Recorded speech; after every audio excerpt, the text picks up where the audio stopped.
이승욱 전 장관님께서 한국 사들의 위기 요인과 과대한 밑으로 오르서 주관을 해주시겠습니다. 큰 박수로 환영해 주시기 바랍니다.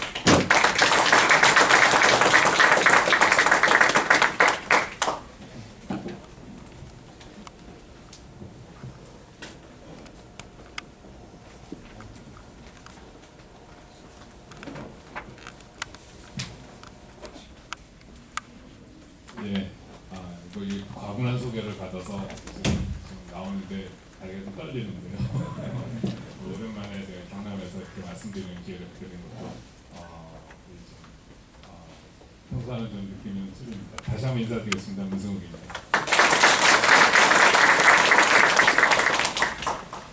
이현 회장님께서 사실 몇 년 전부터 떠난 다음에 인사도 없이 떠났다고 한 번은 내려와서 이런 계기를 만들었으면 좋겠다라고 몇 번 초청을 주셨어요. 근데 현직에 있을 때 아무래도 이게 제 마음대로 잘 안 되다 보니까 결국은 이렇게 좀 자유로워진 다음에 이렇게 좀 시간이 된 것 같습니다. 잊지 않고 우리 또 이현 회장님이 또 연락을 주셔서 이번에는 제가 죄송한 마음을 잔뜩 가지고 이렇게 왔는데 늦게 왔다고 이렇게 막 비행기를 태워서 이랬다 저랬다 이렇게 하고 정말 멀미가 날 지경입니다. 제가 할 일 하나도 없고 사실 뭐 다 여러분들 말씀 듣고 방향 찾아서 했던 일이라고 기억을 합니다. 그런데 사실 이게 제가 이제 내려왔던 게 18년 8월 1일자인가 뭐 7월 30일자인가 그때쯤 됐던 것 같습니다. 그래서 횟수로 5년 전 이렇게 됐는데 과연 제가 있을 때 이후에 진짜 피부에 낮게 경남병대가 나아지고 있는지 그 사이에 코로나도 있었고 여러 가지 상황이 많이 있었기 때문에 제가 있는 동안에는 사실 뭐 정책이라는 게 이렇게 오늘 했다고 내일 모레부터 갑자기 뭐가 달라지고 하지 않는 거기 때문에 그 당시에는 같이 이렇게 뭔가 기대해보자 하면서 이렇게 했지만 이게 한 5년 정도 흐른 시점에는 뭐가 좀 나아졌을까라는 걱정이 좀 들더라고요. 그래서 먼저 처음 전화로 말씀 주셨을 때 요새는 좀 괜찮아졌나요? 하고 회장님께 여쭤봤더니 조선도 나아지고 많이 좀 나아졌습니다. 이렇게 말씀을 주셨어요. 그래서 그럼 다행인데 진짜 그런지 사실 또 그리고 다 조선하시는 건 아니니까 또 전체적으로 좀 좋아지고 있는지 뭐 이런 것도 좀 걱정을 하면서 그때 헌일한 것 같다. 이런 또 야단을 치시면 야단도 달게 맞을 겸 해가지고 오늘 이 자리에 섰다는 말씀을 드렸습니다. 제가 요새는 학교에 있습니다. 제가 모교인데요. 모교에서 하는 거 보니까 와서 공부를 좀 더 해야 되겠다 해가지고 우리 전에 보셨던 총장님이 학교에 와서 공부 좀 해라라고 이렇게 해서 지금은 소속이 저렇게 되어 있고요. 내년부터는 우리 학생들도 좀 이렇게 같이 얘기 나누면서 하는 시간도 가지려고 하는데 정한 얘기가 아무래도 또 많이 나오게 되지 않을까 싶습니다.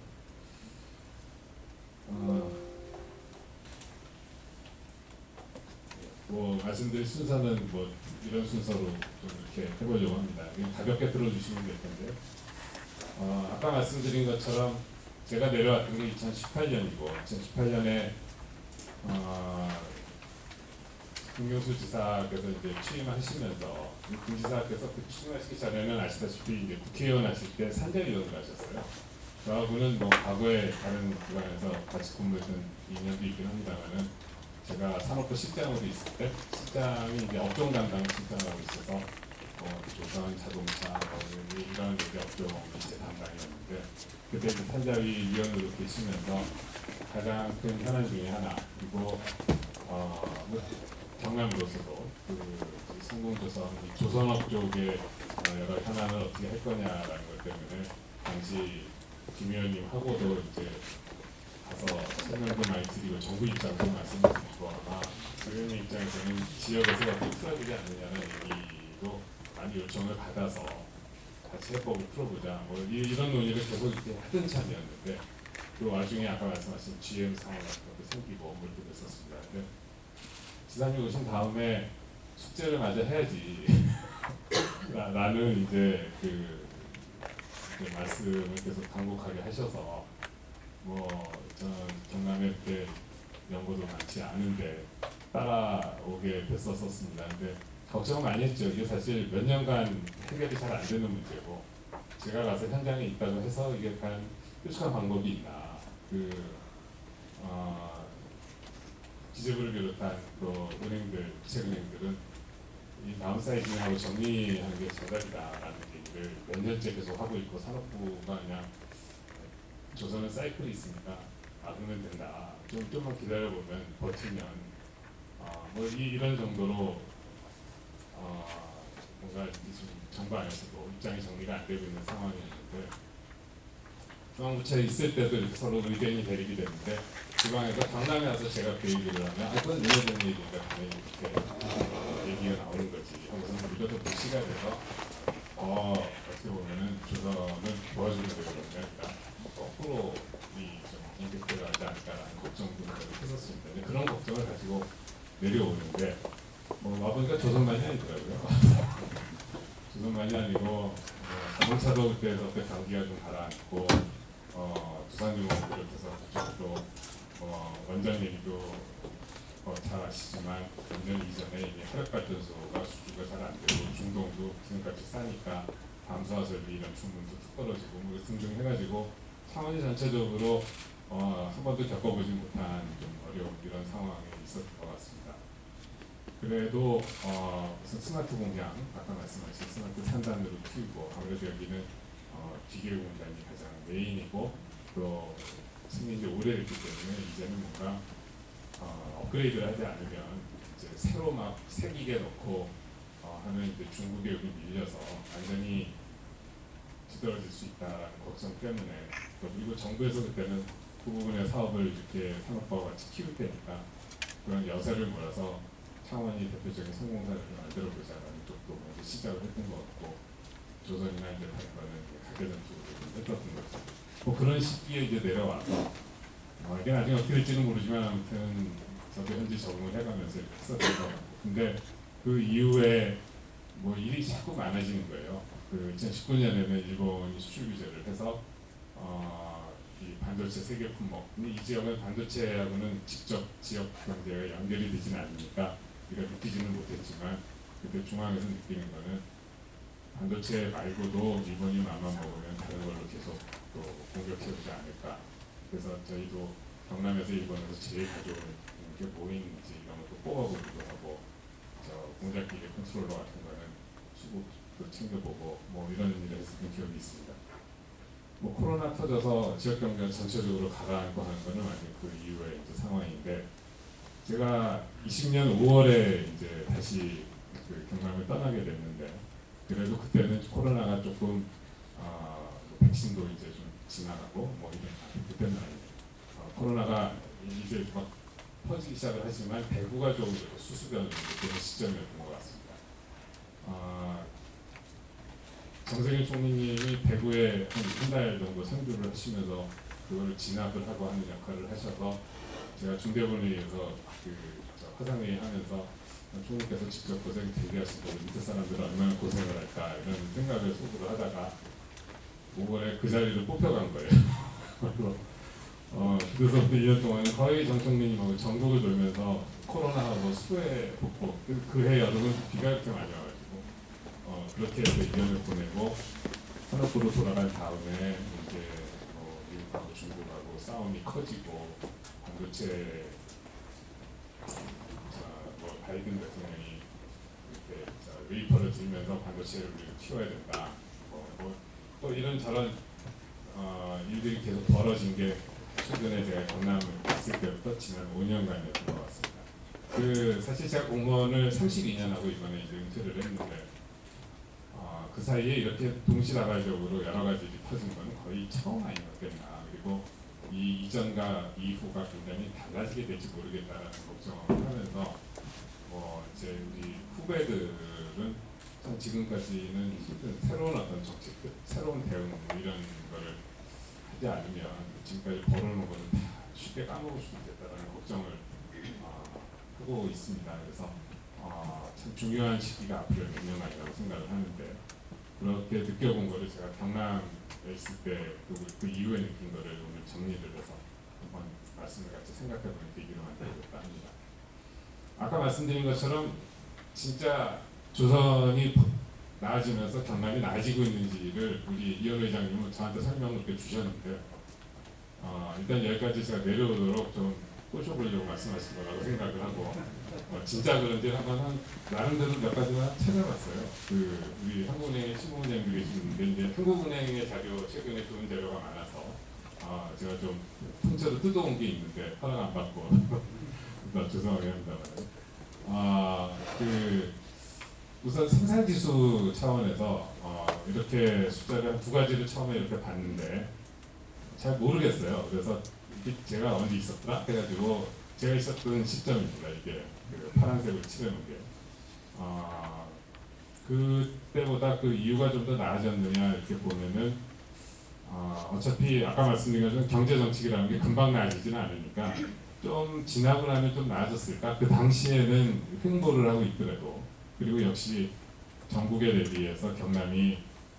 생산이나 증가율이나 이런 측면에서 이렇게 나아지고 있는 상황은 아니었나 보다라는 것을 확인을 했는데 이 빨간색은 제가 산업부 장관으로 재직하는 1년 동안에 있는데 그렇게 뭐 크게 전국은 오히려 조금 올라가는데 생산지수 측면에서는 경남은 그렇게 나아지고 있는지는 잘 모르겠습니다. 증가율 측면에서는 조금 낮다라고 보면은 뭐 마이너스 떨어졌을 때보다는 좀 플러스 시기가 좀 더 많았을까 뭐 이 정도 생각을 하면서 쳐다봤고 그래도 우리가 보면 그 투자를 열심히 지금 하면 그래도 몇 년 뒤에는 좀 나아질 거다. 그리고 투자를 한다는 얘기는 그래도 좀 더 기업가 여러분께서 나아질 거다라는 생각 하에서 일을 하고 있지 않는 건가 이런 차원에서 기계를 수입액을 봤더니 오히려 제가 근무하던 시절은 제가 스마트 산다는 게 그것하고 여러 가지 해서 그런지는 몰라도 기계 수입액은 전국보다 오히려 조금 더 증가율이 높은 식으로 나오더라고요. 근데 오히려 최근에 제가 산업부에 있을 때는 그런 좀 우월성도 이렇게 좀 주저앉고 있는 건가? 그리고 증가율도 좀 더 잦아들고 있고 뭐 이런 생각을 좀 해봤습니다. 그 제가 있을 때 제가 사실 뭐 주택 업무나 부동산 업무는 잘 모르는데 이제 경제부지사의 업무 중에 하나니까 공부를 해가면서 봤던 가장 큰 현안 중에 하나가 이렇게 미분양 아파트가 뭐 몇천 채가 이렇게 쌓여 있고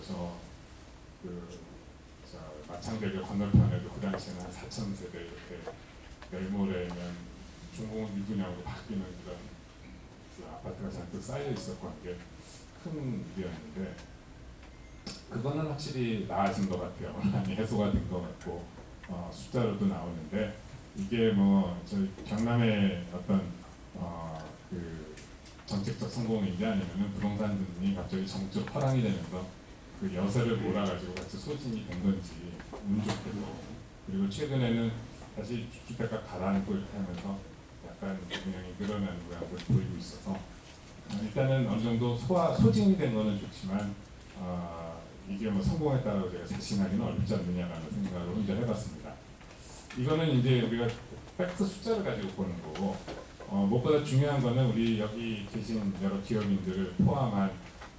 기업하는 분들이 어떻게 느끼고 있느냐라는 것도 이게 BSI라는 기업경영 실사 지수라는 게 다 아시지만은 100분한테 물어봐서 다음 분기에는 나아지겠니? 다음 달에 나아지겠니? 물어봤을 때 좋아질 거다라고 대답하는 분의 퍼센티지나 나빠질 거다라고 말씀하시는 퍼센티지보다 얼마나 많은지 똔똔이면 이제 100이고 100보다 미치면 나빠질 거다라는 분들이 더 많은 거고 뭐 이런 이제 어떻게 보면은 단순한 트렌드를 이제 보는 건데 제가 코로나 때는 아무래도 그때는 심정적으로 다 전망이 낮아질 수밖에 없으니까 평가가 나빠질 수밖에 없으니까 매출에 있어서는 지금 뭐 엉망이다라고 말을 하기에 당연한 시점이었는데 백신 접종이 좀 어느 정도 시작이 되고 아직은 좀 나아지겠거나라고 생각을 하는 시점 이후는 그래도 우리 경남에 계신 기업인들 여러분들의 마음속의 트렌드는 좀 나아지는 쪽으로 가고 있었지 않았나라는 생각을 해봤습니다. 그러니까 지금 당장 숫자는 뭐 좀 크게 뭐 두드러지게 표현은 안 나오더라도 이 세상 경남 정도 사이즈의 경제가 갑자기 숫자가 막 이랬다 저랬다 하기는 어렵기 때문에 조금이라도 그 기업가 정신이 더 나아지고 있다는 이런 측면을 한번 보는 건데, 그 우리만 이런 게 아니고 전국은 또 더 좋아졌을 수도 있으니까 전국을 비교했더니 아니나 다를까 전국은 더 좋아지는데 상대적으로 경남은 좀 그 정도는 아니었던 것 같아요. 오히려 코로나 발생 전에는 전국이나 경남이나 비슷하게 뭐 경기도 좀 별로고 앞으로 좀 별로 좋아질 일 없는 것 같다. 지금 매출은 내 기대보다는 미치다라고 느끼는 분들이 전국이나 경남이나 비슷했으나 오히려 코로나 이후에는 이제는 좀 해볼만하다라는 분들은 전국 대비로 경남은 좀 덜했던 것 같다. 뭐 코로나가 영원히 갈 거는 아니니까, 그리고 코로나 때문에 뭐 공장이 직접 뭐 영향을 받는 이런 것보다는 이게 경기가 이렇게 안 좋고 이게 뭐 엔데믹이 될지 어쩔지는 모르지만 이제는 좀 나아지겠지라는 기대치가 코로나 때문에 직접적인 데미지는 기계업종이나 조선업종은 안 했더라도 이제부터는 더 그렇다고 이러면 나아지겠나? 오히려 다른 걱정거리가 더 많은 거 아닌가? 뭐 이런 생각들을 하고 계시지 않나라는 생각을 제가 해보면서, 이거는 매출 실적에 대한 이제 기업인들 평가고 앞으로의 업황은 어떻게 되느냐, 이제부터는 미래에 대한 예측이죠. 미래에 대한 예측을 그 시점마다 이제 한 건데, 이 업황, 그리고 사실 반도체가 이렇게 섞여 들어가는 전국 숫자는 반도체 업종, 디스플레이 뭐 이런 업종에 바이어스가 많이 걸리기 때문에 아예 중공업만 뽑아내서 업황에 대한 전망 베이스를 봤더니 오히려 코로나 전에도 여기 계신 분들은 전국보다는 파이팅이 좀 떨어지는 것 같고, 코로나 이후에는 파이팅 차이가 더 벌어지면서 뭐 별로 좋아지는 방향으로 가고 있는 거죠. 뭐 지금 최근의 상황은 또 이자 많이 오르고 또 물가도 많이 오르고 사람 구하기 힘들고 이런 또 어떤 생산 요소적인 측면들도 같이 섞이다 보니까 이 파이팅을 끌어올리지 못하고 있는 거 아닌가. 결국 코로나 상황은 좀 지나갔더라도 뭔가 우리 제조업의 기반이 되는 경남 경제, 특히 창원 경제 계신 분들이 이게 우리가 지금까지는 70년대부터 쭉 끌어왔지만 앞으로도 잘할 수 있을까라는 거에 대한 한쪽 구석의 걱정들을 안고 계시는 거예요. 우리도 아까 뭐 전기차, 자동차 이런 말씀 주셨지만은 이게 과연 이제는 진짜 아무 문제 없이 우리가 10년 뒤, 20년 뒤에도 경남 경제는 까딱없다라는 생각을 하고 계실 수 있는지에 대해서는 좀 아직은 좀 여러 가지 부족하다라는 생각을 하고 계시는 게 저 전국과 경남의 갭 차이를 나타나고 있는 거 아닌가라는 생각을 해봤습니다. 정리를 해보면 우리 회장님 말씀 주신 것처럼 단기적으로는 조선 수주도 늘고 우리가 기다리던 조선 수주도 늘고 또 오히려 중국과 같은 라이벌 국가로 조금 갭을 두면서 좀 나아지고 있고 코로나 때 전 세계적으로 제조업을 하는 나라와 안 하는 나라가 이렇게 큰 경기 차이를 보였는데 우리 경남은 그 중에서도 뭐 명시공이 제조업의 기반으로서 역할을 하고 있기 때문에 이런 자신감, 또 중국이 또 엊그제까지도 코로나 때문에 봉쇄를 하면서 중국 경제가 제대로 못 따라가고 있는 반면 아마 개별 회사 사장님들은 중국에 들어가는 오더가 적용 도저히 안 되겠으니 다른 데로 가다가 창원으로 찾아오고 하는 오더들을 뭐 알게 모르게 경험들을 1~2년 사이에 많이 해보신 걸로 알고 있기 때문에 근데 그런 면들 때문에 그래도 좀 나아지는 측면도 있지라고 당장은 좀 생각하실 수 있을지 몰라도 단기적으로는 제가 아까 공무원 생활 하는 동안에 겪어보지 못했던 큰 변화들, 이런 변화들을 우리 사장님들도 같이 느끼시면서 이게 뭐가 세상이 많이 바뀌는데 어떻게 우리가 대응을 해나가야 될지 이런 걱정을 하고 계시다고 여전히 생각을 하면서 아까 좀 표들을 보면서 오늘 내려왔습니다. 그래서 무슨 말씀을 제가 드려야 그거에 대해서 해답이 될지 솔직히 잘 모르겠어요. 그거는 저희가 앞날이 어떻게 될지는 모르고 이거는 저희가 과거에는 경제 성장을 하면서 선진국들이 가고 있는 것을 쫓아가는 입장이 될 때는 저렇게 따라가면은 우린 조금 저 사람들 잘 때 우리는 안 되고 저 사람들보다 조금 더 노력하고 하면은 지금까지 해왔던 것처럼 펼쳐갈 수 있다라는 생각을 했을 때는 그런데 지금은 이제 똑같이 우리가 앞으로 극복해야 될 이런 주제들 이거는 해답도 없고 이제 먼저 해서 가장 리딩 이제 주자가 되는 나라가 그런 기업이 이제 다 먹어버릴 수도 있는 이런 상황이 되다 보니까 이제부터는 우리가 조금 더 이제 그런 고민을 집중해야 되지 않나라는 생각을 하고 있습니다. 궁금한 제가 뒤에서 이제 한번 다시 이렇게 자세히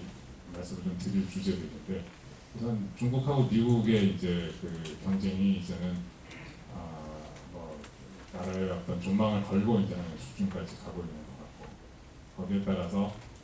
세계화 시대, 글로벌 경제화 시대에 이제 글로벌 밸류 체인이 특히 소재나 부품이나 장비나 싸고 괜찮은 건 우리가 어디서든 조달해서 또 잘 사주는 시장에 팔고 이렇게 할 수 있는 세상이 아니라 다시 뭔가 베를린 장벽 같은 게 생기는 것 같고 편가르기가 되고 있는 것 같고 특히 미국처럼 지금까지 제조업에 대해서는 크게 정부에서 신경 안 쓰던 나라가 요새는 올인을 하고 있는 이런 상황이 되고 있는 이런 상황에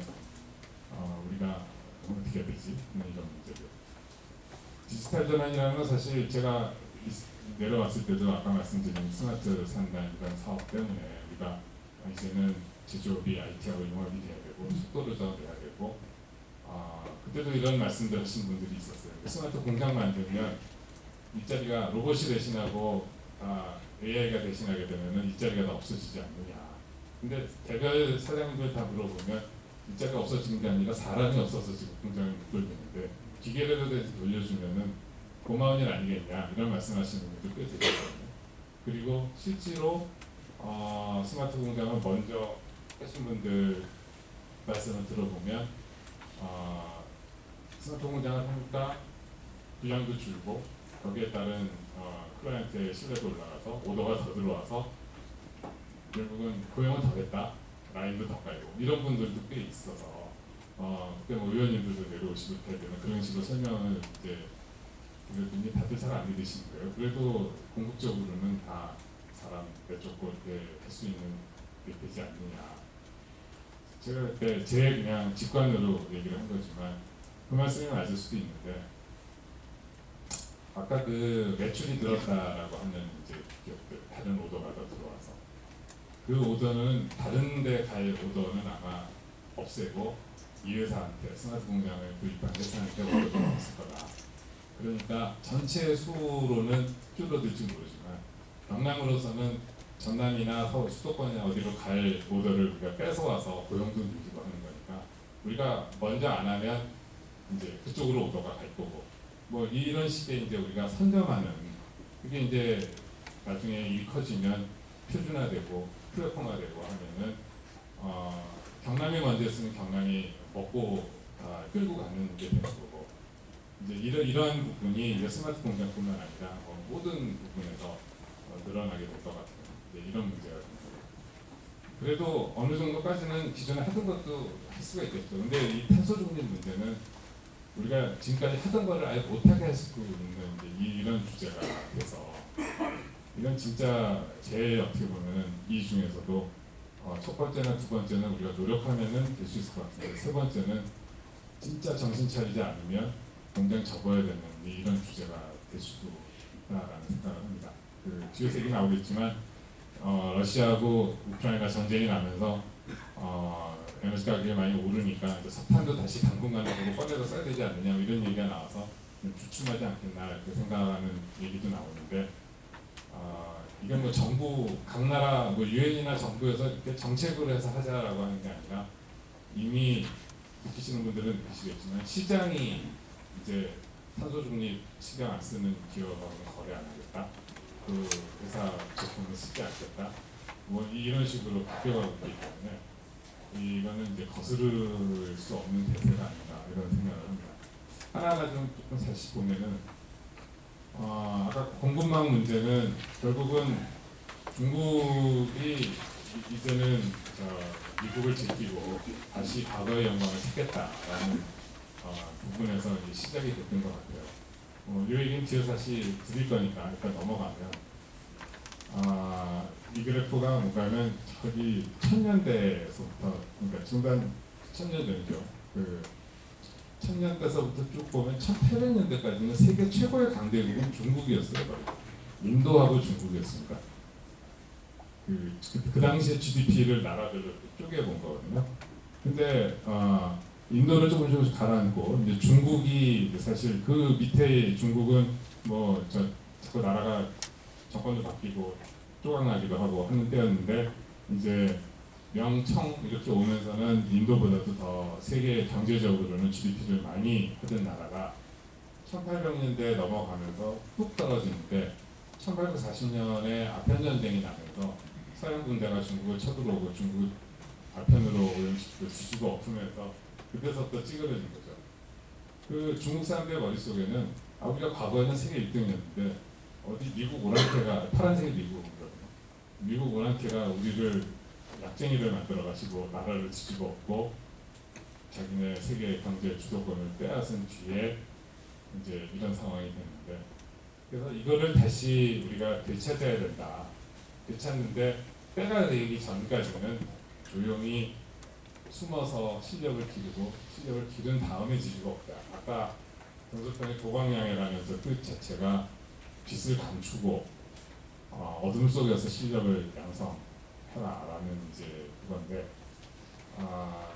WTO를 2002년에 들어간 다음에 이제 중국의 외국 공장이 알아서 들어오고 이렇게 하면서 이제 그동안에는 힘을 기르고 있었던 거죠. 시진핑 이전까지는. 제일 먼저 우리도 산업화를 하면서 이제 포항제철을 만들고 하면서 이렇게 됐는데 제일 먼저 중국이 어마어마하게 투자를 한 게 철강입니다. 그 2000년 WTO에 가입하는 2002년 전까지는 중국의 철강이 자기가 쓸 거 정도만 만드는 수준이었는데 그 이후로는 나머지 전 세계보다 더 많은 캐파를 중국이 투자를 해가지고 다른 나라의 철강 산업을 거의 초토화를 시키는 상황이 됐어요. 이런 식으로 이제 오니까 이제 이거에 대해서는 통제가 있어야 되지 않느냐라는 얘기가 이미 몇 년 전서부터 오바마 대통령 있을 때부터 이 철강 산업계에서는 나왔고 실제로 미국이 상당히 거기에 대해서 중국을 압박을 하는 상황이 됐고 자동차 같은 경우도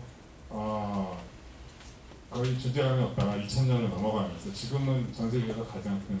자동차 공급 국가 사이즈가 지금 돼 있습니다. 뭐 이런 상황이 이제 계속 확산이 되면 이게 나중에 중국한테다 통제권을 뺏기는 거 아니냐 이런 상황이 되는데 지금 이 표는 여러분들 나눠드린 자료에는 없습니다. 왜 그런가면 재료연구원도 계시지만 산업부에서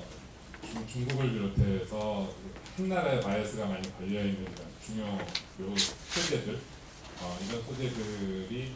한 100개를 뽑고 여기에서 우리가 이제 좀 분산을 시켜서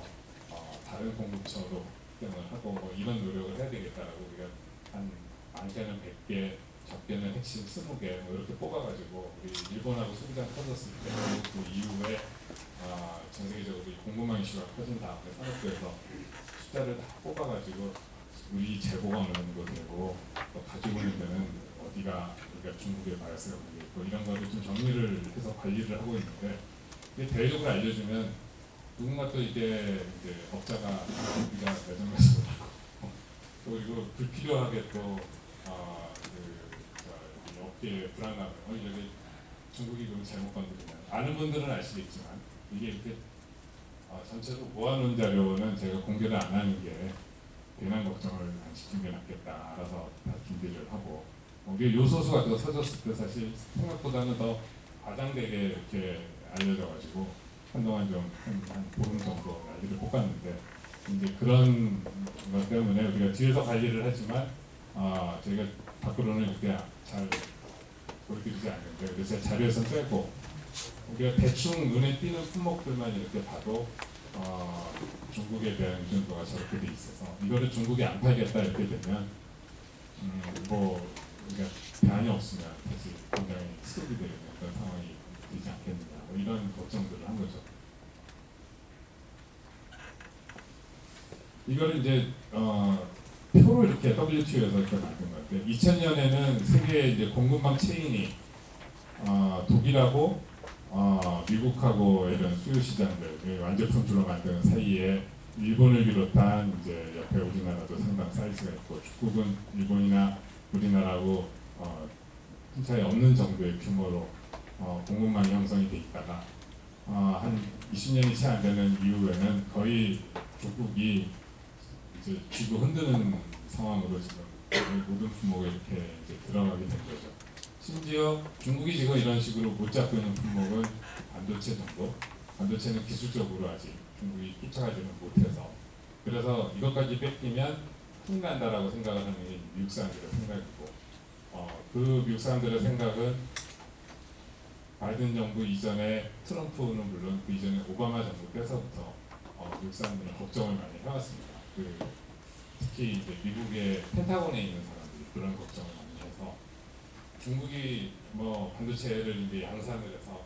값도 싸게 내놓고 그래서 삼성전자 미국에서는 말할 것도 없고 마이크론이나 삼성전자보다 중국이 더 시장을 주도하는 상황이 되면 그래서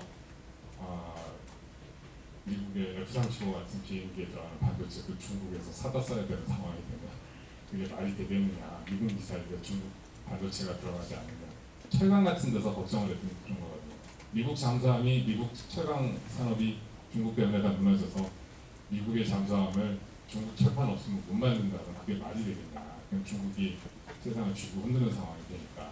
그 이전까지는 글로벌 경제에서 미국 사람들이 생각했던 거는 우리가 가장 높은 기술을 최고의 기술을 가지고 있으니 기술은 우리가 가지고 있으면 만드는 거는 그냥 공장 인건비 싼 나라에서 잘 만들어주면 우리 사다 쓰면 되고 그 만드는 사람들을 통제할 수 있는 건 우리 기술을 통제할 수 있다고 생각한 게 WTO 시대였다면 미국 사람들은 기술을 알고 있는 거와 하루에 몇백만 개씩 찍어내는 거는 별개의 일이다라는 거를 잘 몰랐던 거죠. 이제 우리는 그거를 아는데 이제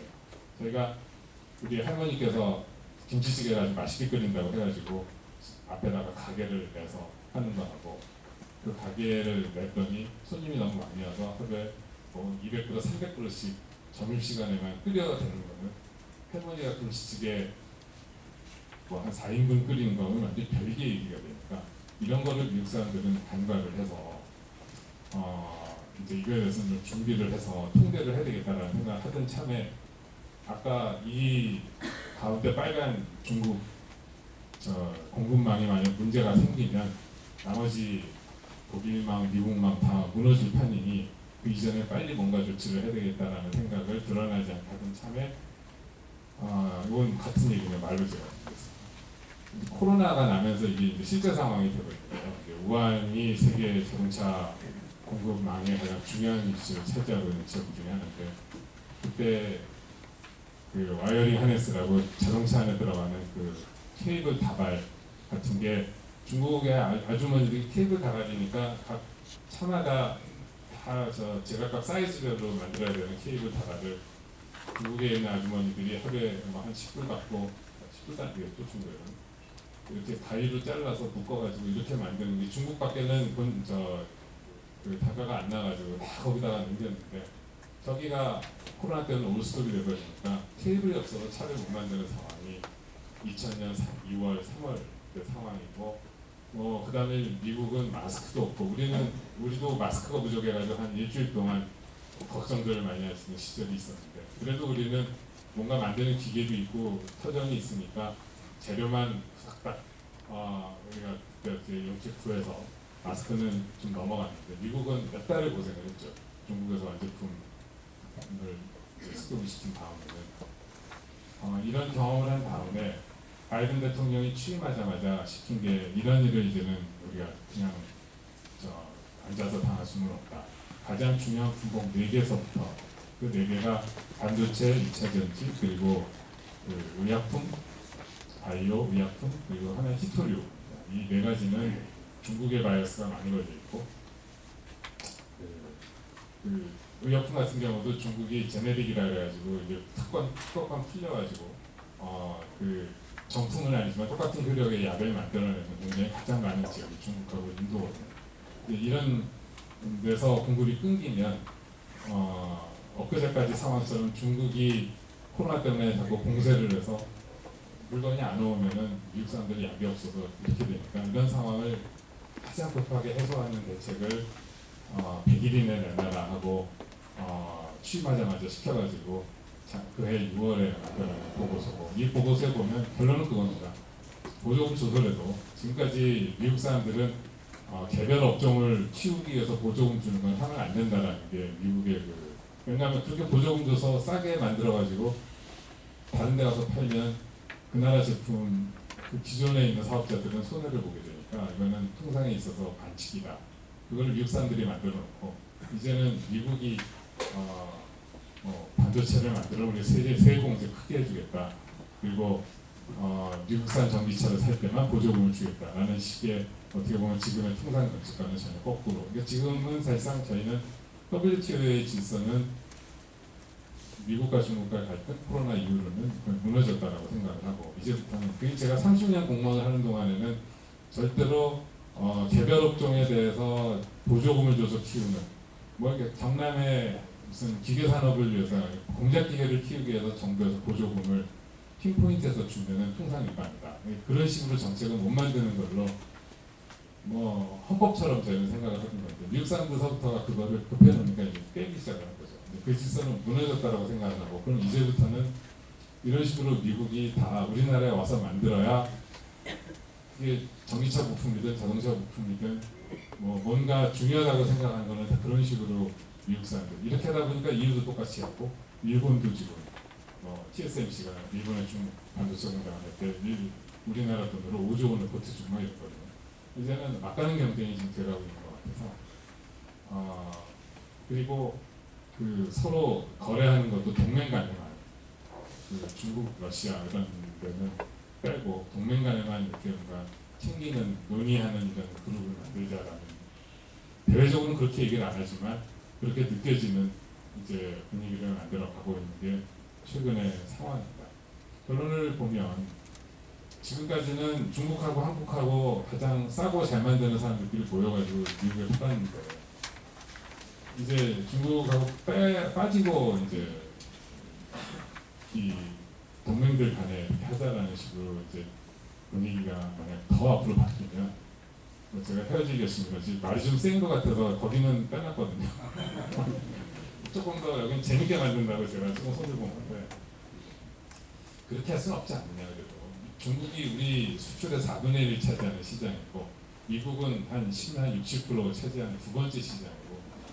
지금 넘버원 너무 특기는 싸움이 나서 우리가 어느 하나도 지금 포기하거나, 그리고 여러 가지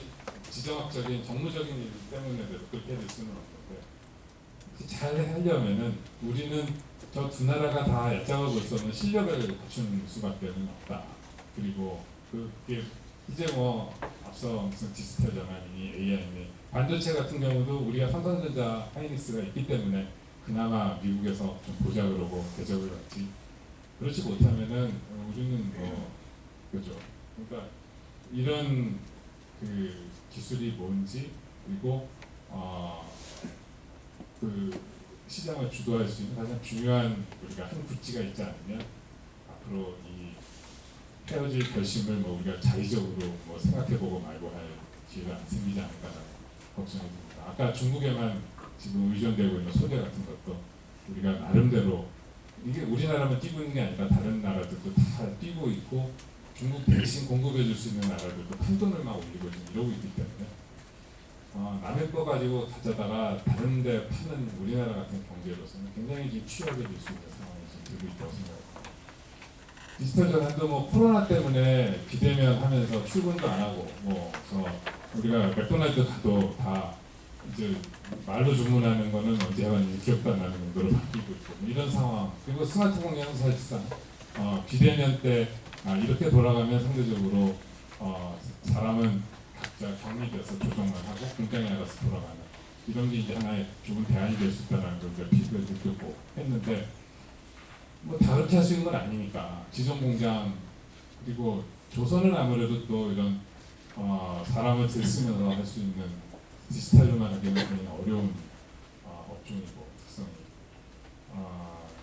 앞으로 기존에 있는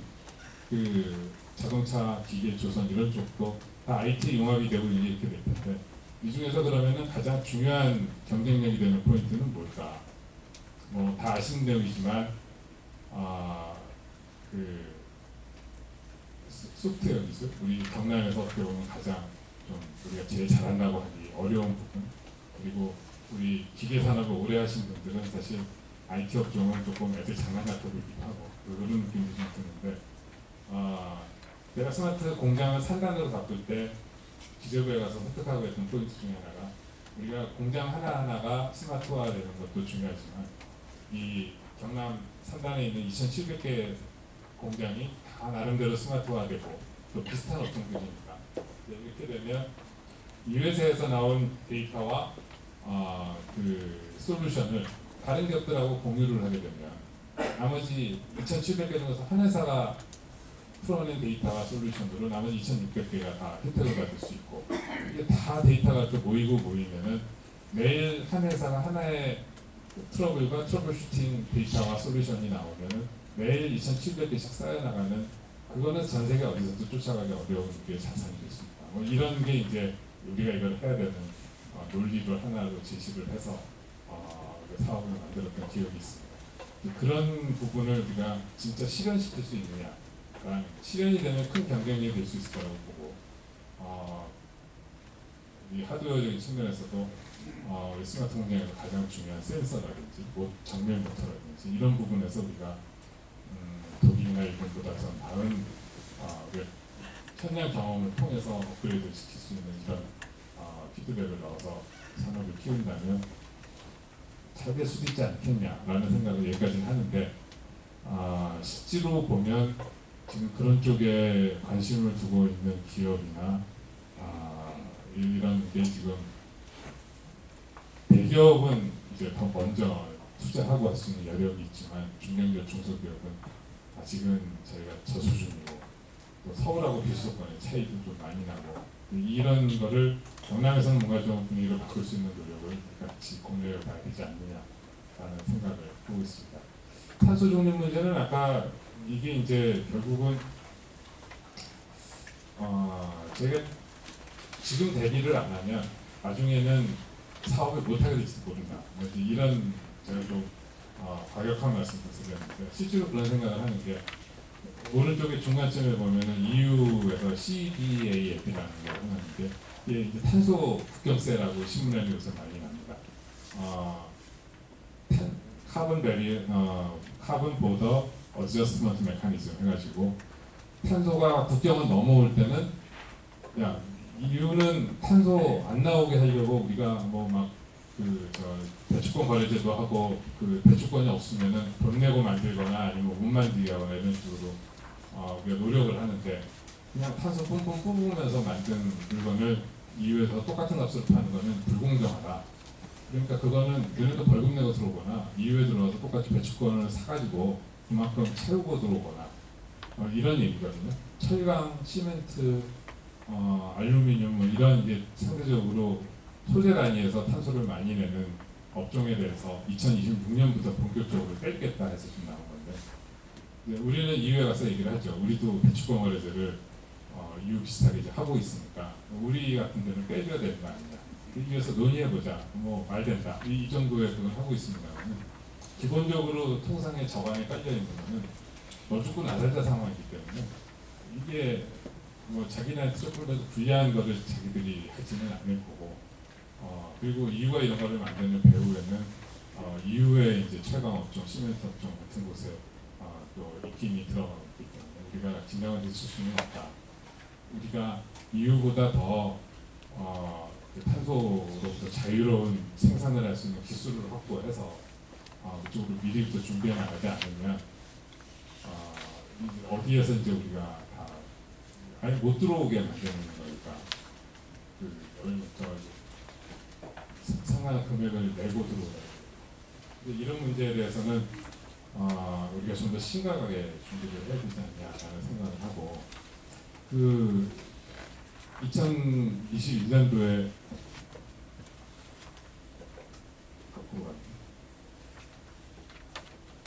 2021년도에 저희가 2050년까지는 전 세계가 다 이렇게 한다고 하니까 우리가 안 갈 수는 없고, 2050년까지 이제 우리 탄소 중립을 하겠다, 탄소를 안 뿜는 경제를 만들겠다고 우리도 선언을 하고, 2030년까지는 그런 중간 단계 목표를 어떻게 할 거냐, 유엔에 2021년 12월까지 제출을 하세요. 그래서 그때 우리가 본인 그때 제출을 40%를 한다고 했는데, 2018년 기준으로 우리가 실제로 뿜고 있던 탄소가 7.27억 톤입니다. 분포를 보면 하늘색, 이게 에너지, 이제 우리가 뭐저 석탄 발전소 돌리고 이런 에너지 쪽에서 만드는 게 한 3분의 1 좀 더 넘고, 산업에서 생산 과정에 만드는 게 또 보면 뭐좀 한 3분의 1, 그게 한 70% 조금 넘는 정도가 두 분야에서 나오고, 보라색은 우리가 자동차 몰고 다니는 거고, 노란색은 집에 난방되는 거고, 이렇게 분포가 되어 있는데, 전체를 우리가 2030년까지는 40%를 줄이겠다, 이렇게 그 신고를 했죠. 저 숫자를 할 때도 굉장히 고민을 많이 한 게, 이거를 높여서 할수록 2030년까지 2021년 기준으로 10년도 안 남은 시절인데 40%를 우리가 과연 줄일 수 있을까? 이걸 또 과다하게 줄인다고 하는 거는 또 우리 기업들에게 왜 이렇게 부담을 나라가 또 만드느냐, 뭐 이런 정치적인 압박도 있을 수 있는데, 우리가 이거를 연말까지 고민을 하고 있는 이전에 이미 현대자동차가 우리는 2035년서부터는 뭐 전기차로만 할 거고, 2040년 이후로는 이제 모든 모델 전기차로 할 거고, 더 먼저 선언들을 하는 거예요. 7월달에 포스코가 우리는 2050년 탄소 중립을 먼저 하겠다고 하고, 포스코가 제 대책이 없는 회사예요. 최강은 지금 석탄 빼가지고 만드는 거 말고는 현존하는 기술이 없는데, 일단은 그렇게 하지 않으면 포스코 같은 회사는 외국에 상장도 돼 있습니다. 주가가 떨어지면 저기 철강 회사들은 뭔가 대안을 내놓지 않으면 시장이 그렇게 반응을 하는 거죠. 그 포스코만이 아니라 포스코 쇠로 만든 현대자동차는 저 쇠는 EU처럼 다 배출권 내고 하는 쇠가 아니라 탄소 내는 쇠니까 저거는 뭐 우리는 사면 안 된다, 뭐 이런 식으로. 우리가 이 지금 저 생수통을 보시면은 옛날에는 뒤에 뭐 라벨이 이렇게 다 붙어져 있었는데, 그동안에는 쉽게 뜯을 수 있는 라벨이 나오면서 우리 젊은 여대생, 저도 요새 학교에 있지만 학교에 있는 여대생들 같으면은 그런 이제 병의 생수는 아예 안 산다, 이거는 환경을 생각 안 하는 회사네. 그러다 보니 회사들이 광고가 오히려 안 되더라도 이거 다 없애버리고 이렇게 그냥 아무것도 없고 바로 재활용할 수 있는 형태로 해야 소비자들이 사게 되다 보니까, 그런 식으로 이제 가장 극적으로 바뀌고 있는 게 이제 이런 것 같고, 모든 물건이 다 이런 식으로 가는데 우리가 준비를 안 하면은 안 된다라는 생각을 해서 40% 정도로 갔는데, 그때 뭐 모든 부처들이 앉아가지고 뭐 굉장히 기술적인 얘기도 막 이렇게 하면서 아웅다웅했는데, 결론은 에너지 쪽은 어쨌든 현존 기술들이 좀 있으니까, 태양광도 있고 풍력도 있고 뭐 그걸로, 그리고 석탄 발전을 우리가 계속 뺄 수 있는 상황 최소한 아니니 거기에서 최대한 노력을 해서 하되, 산업 쪽은 전체는 40% 감축이지만 그린 초록색으로 연두색으로 되어 있는 산업 분야는 15% 정도만 2030년까지 줄이는 데 좀 시간을 벌었죠. 그 개별 업종으로 따지면 철강은 아까 말씀드린 것처럼 당장 2030년까지는 대책이 없습니다. 수소를 가지고 쇠를 만드는 이런 연구실 단계의 기술이 있는데, 지금 계획으로는 2040년에 시제 고로를 만들어서 해볼 수 있고, 2050년까지는 성공시켜서 2050년까지 투자해가지고 2050년에는 탄소 안 쓰고 쇠를 만들겠다라는 게 이제 포스코의 얘기고, 정부에서도 그거를 받아들였는데, 2030년까지는 연구 중간 단계니 뭐 사실상 2.3% 정도, 이거는 이제 공정을 좀 더 우리 신하철강 회장님도 알으시지만은 우리가 아무튼 용빼는 제조를 해서 저 정도 하는 걸로 우리가 일단 시간을 벌었고 석유화학이나 시멘트 같이 이 세 업종이 저 연두색 이 전체 35.8%지만 연두색 안에 70%는 이것도 세계 업종이 뿜어요. 그러니까 얘네가 노력을 안 해주면 나머지들이 아무리 줄인다고 노력해봐야 우리가 저거를 맞출 수는 없기 때문에 이 분야가 지금 우리의 가장 메인 포인트고 숙제할 테니까 2030년까지는 좀 시간을 벌어달라. 이렇게 국가적으로 합의를 해서 이 분야는